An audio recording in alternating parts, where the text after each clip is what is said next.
Amici bellini, eccoci qua. È come se stessi voi, si sono passati qualche ora, no? Voi vi siete visti le cose. Tra l'altro volevo sottolineare anche questo: quando parliamo dei tifosi che snobbano la partita, lo stadio, il Napoli che lo snobba, la società che snobba l'Europa League perché lo dichiara pubblicamente che è un fastidio, eccetera eccetera, ma anche voi, amici bellini, anche voi, poche visualizzazioni sulla reaction di ieri, e che non mi venite a dire perché il Napoli ha perso.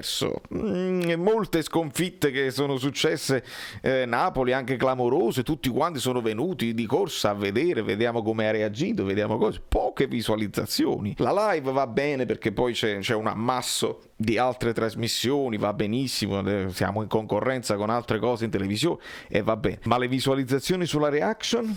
Avete snobbato anche voi. E l'impegno di Europa League, me ne vedo un'altra, aspettiamo, tanto c'è la partita. No, lavagnetta, cominciamo. È un martedì pazzesco. Rumori incredibili, rumori. Eccoci qua, Salvatore Castaldo l'abbiamo salutato nell'altro video e ci sta. Iscrivetevi al canale per la lavagnetta e per Jan Brabham, dove si parla di situazioni di campo assolutamente. Togliamo un attimo questo angolino che...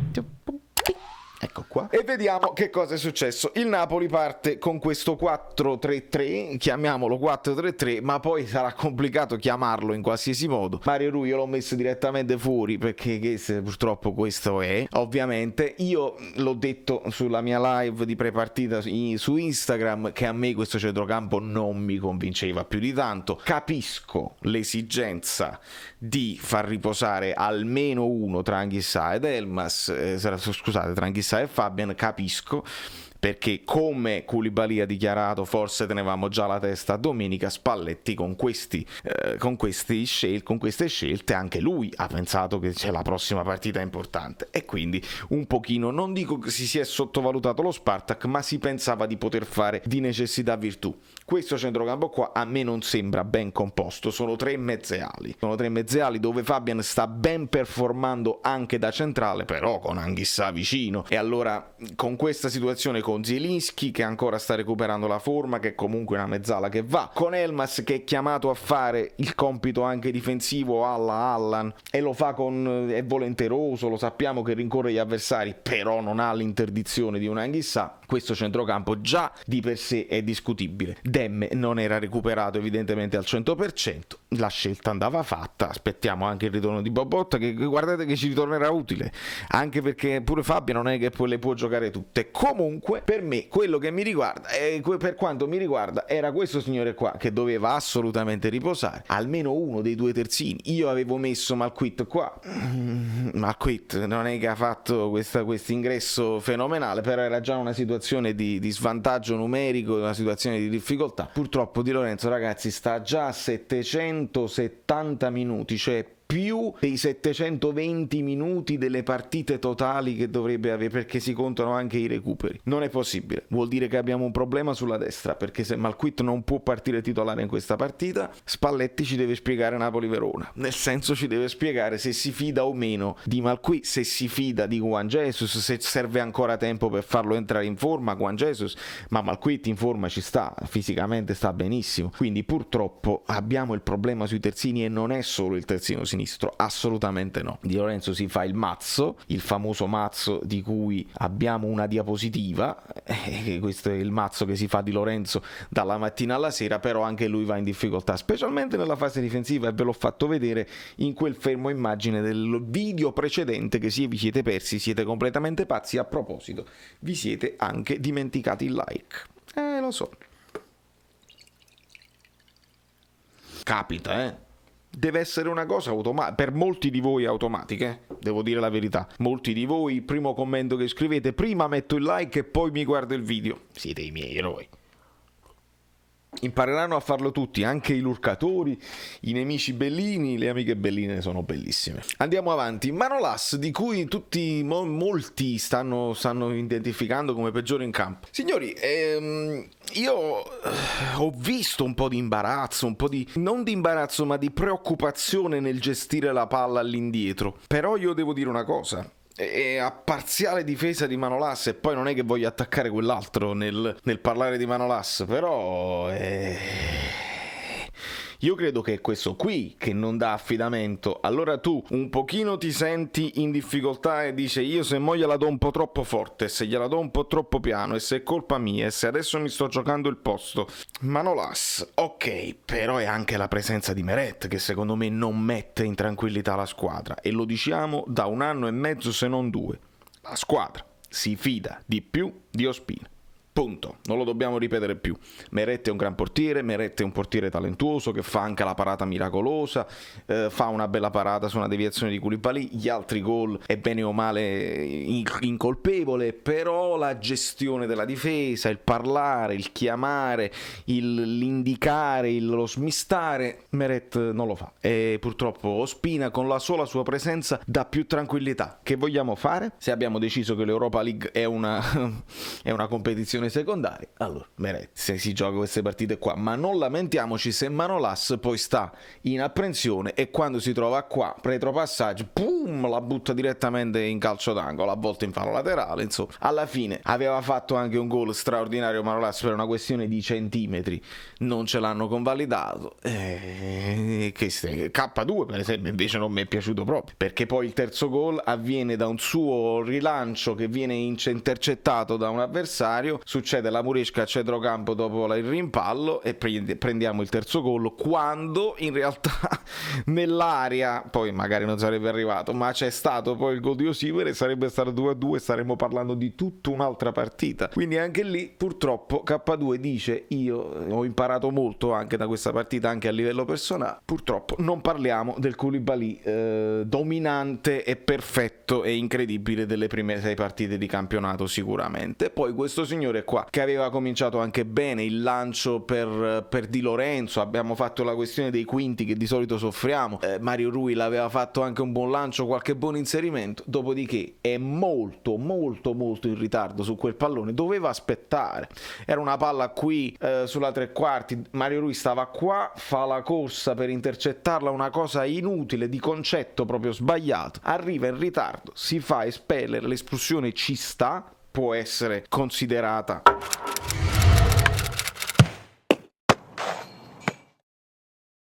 un po' insomma severa, però ci sta, a termine di regolamento ci sta, la gamba si alza, ti chiama al VAR, lo devi fare. Il problema è quando poi non espelli gli altri. Di conseguenza quando Mario Rui esce, il Napoli cerca di sistemarsi momentaneamente con Di Lorenzo a sinistra, Elmas va terzino destro, Fabian e Zielinski restano in questa zona qua, Insigne aiuta un pochino e il Napoli si trova in questa situazione. Dopodiché cresce la pressione degli avversari e Spalletti non aspetta nemmeno la fine del primo tempo, cosa che magari poteva servire per evitare uno slot, ma alla fine siamo riusciti a far entrare comunque 5 giocatori. L'importante qui al posto di Elmas entrerà un as, scriviamolo per correttezza. Insomma, esce Insigne, entra Malqui che si mette prima qui ed Elmas va a fare la situazione di Insigne, dopodiché poi nel secondo tempo li spostiamo di nuovo perché qualcuno soffriva più dell'altro, insomma Di Lorenzo stava soffrendo a sinistra, ma qui soffriva a destra, è stata una sofferenza generale.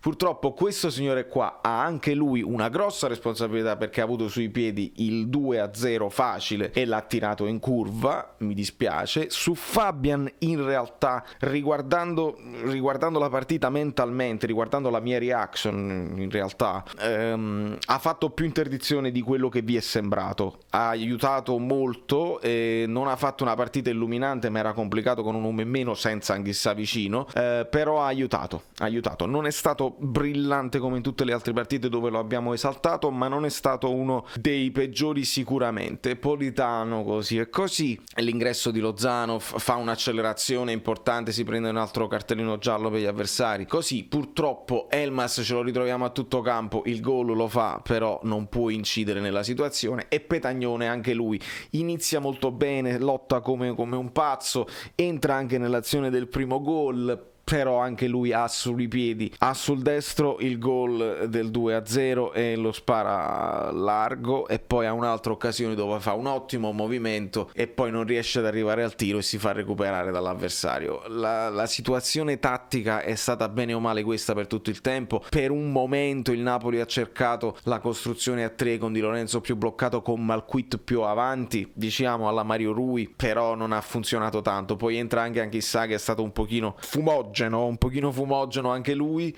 Era una partita dove bisognava far riposare la squadra, lo capisco, però purtroppo con la sconfitta e con l'incorrere gli avversari e con il fatto che comunque li hai dovuti mettere ma comunque non l'hai recuperata, abbiamo fatto né quelle né quella, non abbiamo tanto riposato né ci siamo tolti una soddisfazione. La partita con la Fiorentina diventa un esame importante per il Napoli per capire come si reagisce seriamente a una partita così, e per fortuna arriva subito, perché adesso voi vi godete questi video ed è martedì. Domani, che è martedì, siamo già in vigilia di Fiorentina-Napoli, di conseguenza il Napoli ha subito l'occasione di riscattarsi ed è importantissimo perché poi c'è la sosta.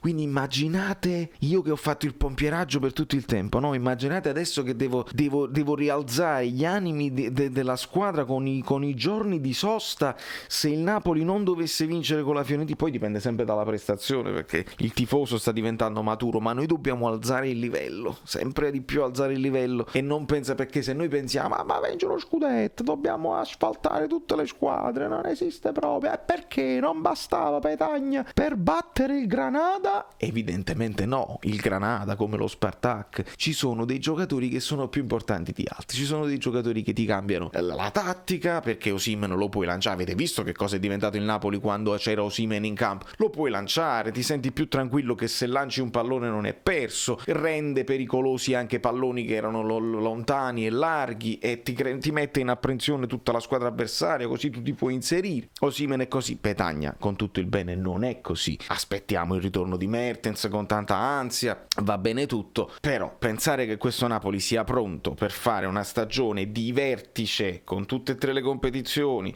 con questa squadra qui che negli 11 titolari che adesso abbiamo identificato, non saranno 11, saranno 13, che possono giocare titolari tranquillamente, signori, e Di Lorenzo gliele vogliamo far giocare tutte e va bene, Manolas o Rachmani e va bene, non mi voglio nemmeno così. A sinistra aspettiamo Santo Gulam, perché altrimenti se Mario lui le gioca tutte capita una partita in cui dice ma ci arrivo, e non ci sei arrivato, sei irruente e ci hai messo in grossa difficoltà, perché purtroppo la responsabilità dell'inferiorità numerica se la prende lui. Fabian e Anghissà, benissimo, grande coppia, qui ci possiamo mettere Zielinski più avanti, ci puoi mettere ogni tanto Elmas, benissimo, ma se poi li cambia un pochino tutti, dobbiamo aspettare il ritorno di Demme. Politano e Lozano l'abbiamo capito, Osimhen mi sembra insostituibile, e qui arrivo alla fine del discorso, quando tu sostituisci Insigne, che è una sostituzione anche logica in vista della Fiorentina, abbiamo visto quanto il Napoli diventa vulnerabile, non solo perché Insigne aiuta la squadra, non solo perché Insigne è molto leader in questo momento in campo e fuori campo. Mi piace che Insigne ha postato la fotografia della squadra, è solo un incidente di percorso, mi piace prendersi le responsabilità da capitano anche quando non sei in campo, quando non è colpa tua. Mi piace, però quando Insigne manca in campo il Napoli non sa a chi appoggiarsi.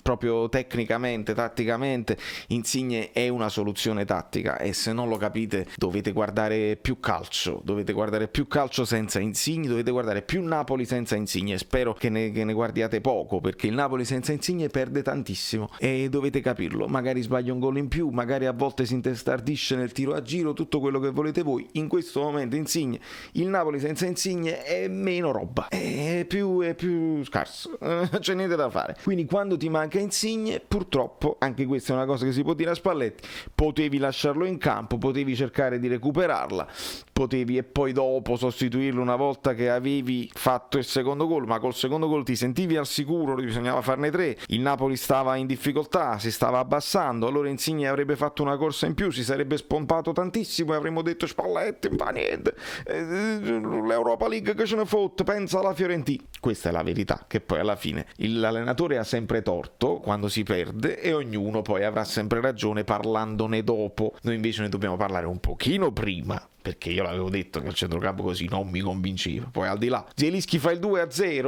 ho torto io e ha ragione Spalletti, senza problemi. Però non siamo risultatisti, facciamo l'analisi onesta che viene da un posto d'amore per questa squadra e per questi colori, che voglio che onorino la maglia, che sia con la lete rossa, con le cose gialle, verde e oro, sempre in tutte le occasioni, perché il Napoli è la squadra che amiamo. Da New York, Valerio Fluido è tutto, sono usciti tutti e due i video, chissà se ve li siete visti, se avete avuto l'accortenza di lasciare un like, oppure se la roba dell'Europa League non vi interessa proprio perché pensate allo scudetto.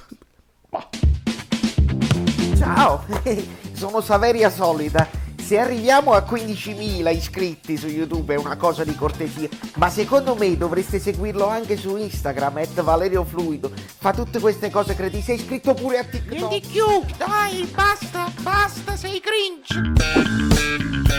Quante cose.